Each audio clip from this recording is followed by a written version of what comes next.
Hello friends, welcome to दुर्वा Fincorp और आपका फिर से स्वागत है।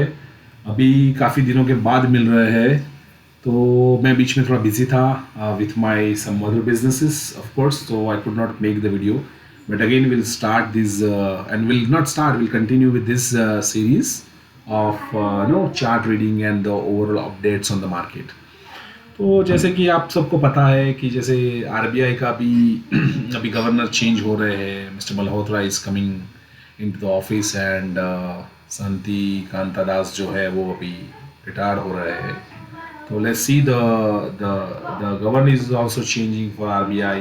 अभी अभी रिसेंट अपडेट्स में जो मैं आपको बताऊं तो आरबीआई की जो अभी पॉलिसीज आई थी उसमें उन्होंने जो अपनी ग्रोथ थी, जीडीपी की ग्रोथ उन्होंने कम की है। Now it is nearly 6.6%। ठीक है, तो 7.2% से वो अभी 6.6% पे आए हैं। बट उन्होंने इन्फ्लेशन की रेट को बढ़ाया है कि इन्फ्लेशन बढ़ सकता है। तो लेट्स सी, जैसे मैंने आपको पहले भी बताया था, पहले वीडियो में भी बताया था आगे कि दिसंबर की पॉलिसी में कोई रेट कट नहीं होने वाला है। अगर होगा तो फरवरी में शायद हो सकता है। तो let's hope for the best.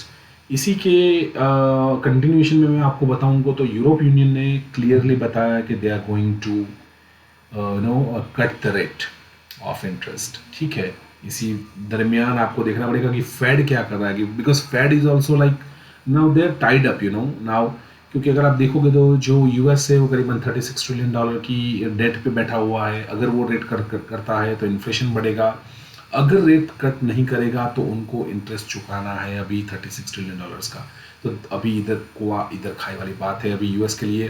तो they are also in dilemma कि किस तरीके से, लेट्स सी कि वो क्या डिसीजन लेते हैं। इसी बीच में चाइना ने भी बोला है कि वो लोग स्टिमुलस वापस देंगे, कुछ नया स्टिमुलस प्लान कर रहे हैं। तो देखो कि क्या लिक्विडिटी पंप अप हो रही है बाजार में, या हमारे यहाँ से विड्रॉल एफआईआई का होगा। तो हमको देखना पड़ेगा कि क्या है। आज अभी जैसे वीकली एक्सपायरीज भी कम हो गई है काफ़ी इंडाइसिस की, बे निफ्टी, फिन निफ्टी और मिड कैप निफ्टी और ये सब बैंकेक्स वगैरह की। Now only 2 indices which is having the weekly expiry, that is Nifty and Sensex. आप देखोगे काफ़ी दिनों से ये जो वॉलेटिलिटी है वो काफ़ी बढ़ गई है, just because of this, because everybody wants to know कि मतलब हाउ द मार्केट विल कैसे बिहेव करेगा मार्केट। किसी को पता नहीं क्या वॉल्यूम होंगे, क्या ट्रेड्स होंगे, किस तरीके से मार्केट बिहेव करेगा, क्या साइकोलॉजी होगी लोगों की, रिटेल्स की, एफआई किस तरीके से खेलेंगे। तो काफ़ी चीज़ें होती है, वो सब आपको ऑब्जर्व करना पड़ता है, वो सब आपको एनालिसिस करना पड़ता है, then and only you will be able to trade. बाकी इन्वेस्टर्स के लिए कोई दिक्कत नहीं है। इन्वेस्टर को शांति से बैठना है, देखना है अगर मार्केट नीचे आ रहा है उसको इन्वेस्ट करना है, अगर मार्केट बढ़ रहा है तो उसको बैठना है, चाय लेनी है, साथ में कुकीज़ खानी है या कॉफ़ी विथ सम पेस्ट्रीज, जो भी है आपकी जो भी इच्छा करे तो साथ में लो, बैठो आराम से देखो। अगर इन्वेस्टर हो तो if you are a trader, if you are short term trader, intraday trader, you have to be very active. अब देखो तो ये जो है करीबन 5 दिसंबर को भी जो है ये बड़ा कैंडल बना था, उसके बाद देन अगेन मार्केट कम, देन अगेन गॉन। तो इस तरीके से जो ट्रेड है, फिर उसके बाद 2 दिन 3 दिन करीबन मार्केट साइडवेज था। आज भी आप देखो तो मार्केट जो है काफ़ी ऊपर से नीचे आया, वापस निकल गया। Will discuss on that. But जैसे मैं अभी आपको बता रहा था कि ओवरऑल पॉलिसीज क्या हो सकती है, हमारे यहाँ रेट कट हो सकते हैं शायद फरवरी में, शायद वो भी। ठीक है, but again will follow the Fed कि फेड कैसे करेगा। ठीक है, तो ओवरऑल इकोनॉमी की बात है, जैसे हमारी भी जो है इकोनॉमी थोड़ी स्लो डाउन हो रही है, नंबर्स नहीं अच्छे आए हैं, but that was in third quarter. Fourth quarter everybody is hopeful. तो देखते हैं मार्केट उसको किस तरीके से डिस्काउंट करता है। ठीक है, आज मैं जस्ट आपको थोड़ा बता रहा हूँ ओवरऑल कि मार्केट किस तरीके से भी। मैं हर बार बताता हूँ कल का जो क्लोज है, कल का जो लो है उसके ऊपर बहुत डिपेंड करता है। मार्केट आज उसके नीचे खुला, then market straight away goes to 350 point down and then again मतलब अगर आप नीचे से देखोगे तो करीबन कितने पॉइंट्स की रिकवरी हुई है, वो नियरली 600 पॉइंट्स रिकवर कर दिया मार्केट ने वापस। तो ये जो रिवर्सल था, you have to catch this reversal, this 2 candles, this what we say generally भी हैमर बोलते हैं उसको। हैमर के ऊपर ट्रेड काफ़ी लोग लेते भी हैं, पर आपको देखना पड़ता है कि मार्केट कितना नीचे आया है, क्या सपोर्ट है, इस तरीके। दूसरा मैं आपको बताना चाहता हूँ कि अभी काफ़ी दिनों से मैं ऑब्जर्व कर रहा हूँ, मार्केट टेक्निकल को काफ़ी रिस्पेक्ट कर रहा है अभी, जो पहले नहीं कर रहा था, अभी टेक्निकल्स को रिस्पेक्ट कर रहा है मार्केट। तो again that's a good thing for the जो जो प्रो है, जो प्रोफेशनल्स है, उनके लिए काफ़ी अच्छा रहेगा कि वो लेवल्स को देख के काम कर पाएंगे।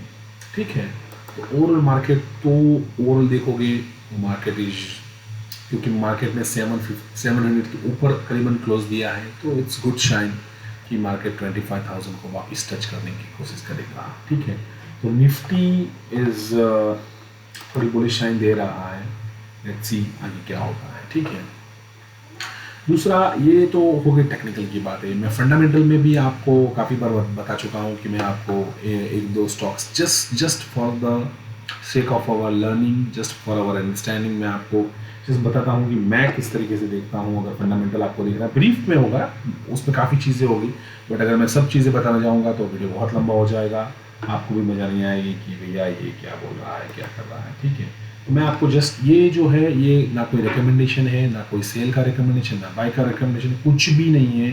ये जस्ट एक एग्जांपल के लिए मैंने लिया है कि कंपनी को आप किस तरीके से स्टडी कर सकते हो।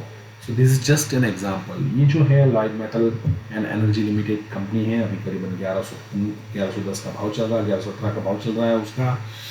ये कंपनी किस बिजनेस में है, पहले आपको देखना पड़ेगा कि कंपनी किस बिजनेस में है। आपको मतलब आप कभी भी इन्वेस्ट करो तो पहले देखो कंपनी कौन से सेक्टर में काम कर रही है, कौन सा बिजनेस कर रही है, उसके रिटर्न्स क्या है। बाकी डेटा वगैरह मैं आपको बताऊंगा किस तरीके से क्या है, उसकी कैपेक्स प्लानिंग क्या है, या उसकी काफ़ी चीज़ें होती हैं। तो जैसे ये जो कंपनी है, ये बेसिकली जो लॉयड मेटल एंड एनर्जी है, that is basically in the manufacturing of sponge ion and power generations end of course in mining industry. तो आपको इधर से काफ़ी चीज़ें पता चलेगी कि कंपनी किस तरीके से काम कर रही है, उसके क्या यूनिट, क्या मैन्युफैक्चरिंग यूनिट्स है, क्या है कैपेसिटी, क्या है प्रोडक्ट्स लाइन, क्या है। तो आप देखोगे तो ओवरऑल जो इसका बिजनेस है, करीबन स्पॉन्ज आयन का जो है वो that is nearly 350 ton per annum की उनकी मैन्युफैक्चरिंग कैपेसिटीज़ है। आयन और जो माइनिंग होती है वो 10 मेट्रिक टन्स की है। और इस तरीके से पावर जनरेशन है, दैट इज़ नियरली 34 मेगावाट की पावर जनरेशन करती है कंपनी। ओवरऑल जो है दैट इज़, हाँ दिस थिंग, इसकी जो रेवेन्यू साइड है वो आयन और से करीबन मेजर रेवेन्यू जो है मोर देन 70% उसकी आयन और से होती है। स्पॉन्ज आयन मैन्युफैक्चरिंग से करीबन 19% है, और पावर जनरेशन में जस्ट 3% है। तो कंपनी का मेजर फोकस जो है वो आयन और माइनिंग से है, स्पॉन्ज आयन मैन्युफैक्चरिंग है और पावर जनरेशन है। तो this company is in basically in the metal side, the mining side and metal and mining side. Okay, आप और this is the facilities information that given that you can go through. आप जैसे जैसे आप उसको पढ़ोगे तो आपको पता चलेगा क्या है, कैपेसिटीज किस तरीके से है, आपको कंपनी के बारे में उसकी जो एक्सपांसन प्लान्स क्या है वो भी पता चलेगा कि कंपनी किस तरीके से है, कौन सी प्रोडक्ट लाइन में वो लोग एक्सपांड करना चाहते हैं। आप अगर इस कंपनी का देखोगे तो वो लोगों ने जो कैपेसिटी है करीबन पावर जनरेशन में उन्होंने 1200 करोड़ की प्लानिंग की हुई है कि they are going to increase their power generation capacity. Minings में भी इन्होंने जेवी किया हुआ है, ये दिस त्रिवेणी अर्थ मूवर्स के साथ उन्होंने जेवी किया हुआ है। दिस अ बिग जेवी माइनिंग को लेके। इनकी जो माइनिंग फैसिलिटीज़ है वो सुरजानगढ़ में है, महाराष्ट्र में, that is also in the centre of the country. So वो उन लोगों को काफ़ी ट्रांसपोर्टेशन वगैरह में भी that is no convenient for them. तो ओवरऑल देखना पड़ेगा कि किस तरीके से कैपेक्स कंपनी ने क्या प्लान किया है, उनकी प्रोडक्ट लाइन क्या है, आगे चल के वो कौन से सेक्टर्स में ज़्यादा फोकस करने वाले हैं। बाकी डेटा वगैरह तो मैं आपको बताता हूँ कि किस तरीके से है। So this is how you will understand the overall the information about company. काफ़ी चीज़ें होती है, मैं जस्ट आपको ब्रीफ में बताना चाहता हूँ ताकि आपको धीरे धीरे थोड़ा आइडिया आए कि किस तरीके से होता है। अगर आप इस कंपनी को देखोगे, करीबन 58,000 करोड़ की मार्केट कैप है कंपनी का। जो 52 वीक हाई है, दैट इज अभी जो है वो कंपनी नियरली 52 वीक हाई के ऊपर काम कर रही है। So that's really a good thing. अगर नियरली 52 वीक हाई के ऊपर है तो काफ़ी ज़्यादा चांस बढ़ जाते हैं कि वो कंपनी कुछ अच्छा कर रही है। मार्केट का भी काफ़ी टाइम से नीचे था, एक महीने से, फिर भी इस कंपनी ने अच्छा खासा स्टॉक मूवमेंट दिया है। और देखोगे तो पी जो है that is more than 30। So it's compare to, will see peer के साथ इसका क्या पी है, but overall it's not that costly. ROC 78% है, दैट्स ह्यूमन, मतलब दैट इज़ ह्यूमंगस, मतलब स्टुपेंडस 78% ROC बहुत बढ़िया बोला जाता है। रिटर्न ऑन कैपिटल एम्प्लॉयड जो हम लोग बोलते हैं, मुझे लगता है इस कंपनी का जो डेट होगा वो कम होगा, इसकी वजह से ROC उसका ज़्यादा आ रहा है। ओवरऑल हिस्टोरिकल पी देखोगे तो दैट इज नियरली 25, अभी थोड़ा बड़ा है, थोड़ी महंगी हुई है company just because of the capex plan. जो कैपेक्स प्लान है तो लिक्विडिटी बढ़ेगी, इनफ्लो आएगा, तो ऑफकोर्स कंपनी थोड़ी महंगी होगी, आपको महंगा माल खरीदना पड़ेगा भाई साहब। बुक वैल्यू जो है करीबन 100 के ऊपर की बुक वैल्यू है। ROE again if you see 56%, 56% की ROE मतलब इट्स ट्रेमेंडस। अगर आपको कोई धंधे में 50% का ROE मिल रहा है तो भाई साहब इससे अच्छा कुछ नहीं हो सकता है। ठीक है, कंपनी जो है डिविडेंड वगैरह ठीक है। हम लोग सीधा will go to straight away will go to the peer comparison. As I told you the peer comparison, this is the peer comparison. Peer में आप देखोगे तो कंपनी का PE थोड़ा आपको ओवरऑल तो ज़्यादा दिखेगा, बट ओवरऑल आपको दूसरे डेटा भी देखने, PE अगर ज़्यादा है तो आपको ROE देखना है कि ROE इसका क्या है। ROC 78% है, ROE 41% है, तो कंपेयर टू अदर्स वो ROC ROE भी ज़्यादा प्रोड्यूस कर रहा है, उसकी कैपेक्स भी है। ऑफ कोर्स थोड़ा महंगा आपको लेना पड़ेगा, महंगा है तो अच्छा है, सस्ता मान लोगे तो मज़ा नहीं आएगा। ओवरऑल मार्केट कैप भी कंपनी का ठीक ठाक ही है। क्वार्टर ये जो है ये क्वार्टर के डेटा है, क्वार्टर की सेल्स बढ़ी है 30%, क्वार्टर सेल्स इज 25%। ठीक है, पैट करीबन 1487 करोड़ की PAT, this is the things 0.01%, this is the debt. ये जो इसे मैंने बताया इसकी वजह से उसका ROC बहुत ज़्यादा आ रहा है। Debt company almost debt free है, तो ये बहुत अच्छी बात है। अगर किसी कंपनी को कोई डेट नहीं है तो दैट इज गुड बिजनेस माना जाता है। सेल्स आप देखोगे तो सेल करीबन 190 के ऊपर बढ़ रही है, sales profit is stupendous of course as I told you. PEG भी देखोगे, this is the PE over growth ratio, ये 1 के नीचे है तो इसको अच्छा माना जाएगा। PEG का आपको पता होगा, अगर ग्रोथ ज़्यादा आएगी तो डिनोमिनेटर में ग्रोथ जाएगा, जितनी ग्रोथ ज़्यादा होगी उतना ही आपको ये जो है रेशियो वो कम मिलेगा, तो ये जितना रेशियो कम है उतनी कंपनी के लिए अच्छा है। दिस इज़, लेकिन ये जो है ये लास्ट ईयर के ग्रोथ के ऊपर ये PEG गिना जाता है। इसमें ये है जो करंट का जो ग्रोथ आ रहा है उसके ऊपर भी हम लोग PEG गिनते हैं, वो अलग से कैलकुलेशन है, वो कभी और बात करेंगे। प्राइस टू बुक वैल्यू भी 10 ही है, so that is again a very good part. As I told you 41% की ROE है। ओवरऑल जो लास्ट 5 ईयर्स की ROE है दैट इज़ ऑल्सो 56%, सो बहुत अच्छा है। ओवरऑल जो है कंपनी डेट फ्री है, कंपनी इसकी सेल्स ग्रोथ हो रही है, प्रॉफिट ग्रोथ हो रही है, क्वार्टर के रिजल्ट्स अच्छे हैं, ROE अच्छा है, ग्रोथ अच्छा है। तो इसके हिसाब से मतलब मैं आपको जस्ट बताना चाहता हूँ कि इस तरीके से आपको एनालिसिस करना है। Once again it's a disclaimer, this is not a buy sell recommendation, this is just an example I am taking. Quarter results, फिर उसके बाद क्वार्टर रिजल्ट्स आते हैं, क्वार्टर रिजल्ट्स देखेंगे तो September quarter compare to September quarter, this is the only quarter that the company has increase, that we have to see कि मतलब किस तरीके से उसके क्या रीजंस थे, या कुछ ऑर्डर लगा था या क्या कोई उनको कॉन्ट्रैक्ट लगा था, उसके हिसाब से उनकी सेल्स बढ़ी है। अदरवाइज आप देखोगे तो कंपेयर टू लास्ट 10 ईयर्स उसकी लास्ट 10 क्वार्टर्स इस क्वार्टर में उनकी सेल्स बढ़ी है। ठीक है, ऑपरेटिंग प्रॉफिट मार्जिन भी परसेंटेज में आप OPM जो हम लोग एबिटा बोलते हैं वो भी 25% है, 25% का एबिटा अच्छा गिना जाता है। नेट प्रॉफिट आप देखोगे, net profit for the quarter is again more than 300 crore. ये जो लास्ट क्वार्टर का है exceptionally, as I told you that we have to look into कि क्या रीजंस क्या थे लास्ट क्वार्टर, मतलब लास्ट क्वार्टर में। ठीक है, तो as I told you EPS growth भी अगर आप देखोगे तो 5.5, दिस अगेन 5.7, तो कब जो ये सेकंड क्वार्टर का उसको आप हटा के आप ओवरऑल देखोगे तो उसका EPS भी ग्रोथ आ रहा है। EPS ग्रोथ मतलब अर्निंग पर शेयर, मतलब ये अगर ग्रोथ दे रहा है दैट मीन्स कंपनी में सब कुछ अच्छा है, कंपनी अर्न कर रही है, अपने शेयर होल्डर को ये फायदा करवा रही है। ठीक है, ये again this the profit loss, इसमें काफ़ी चीज़ें होती है, एक्सपेंसेस रिजर्व वगैरह क्या है इसके अंदर मैं ज़्यादा जाऊँगा नहीं।